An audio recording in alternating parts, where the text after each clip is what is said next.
அவன் கள்ளச்சிரிப்பிலே என்னை மயக்கிய கண்ண பரமாத்மா. அவன் கள்ளச்சிரிப்பிலே என்னை மயக்கிய கண்ண பரமாத்மா.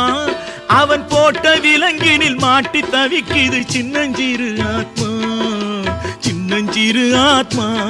அவன் பேசும் மழலைகள் ஊதும் குழல் என காதில் இனிச்சதையா. இந்த மீசை கிழவனின் ஆசை குழந்தையை காலம் பிரிச்சதையா, கலை காலம் பிரிச்சதையா. ஒரு காலத்திலே என்னை கட்டி போட ஒரு ராஜ்யம் இருந்தது, அன்பு ராஜ்யம் இருந்தது.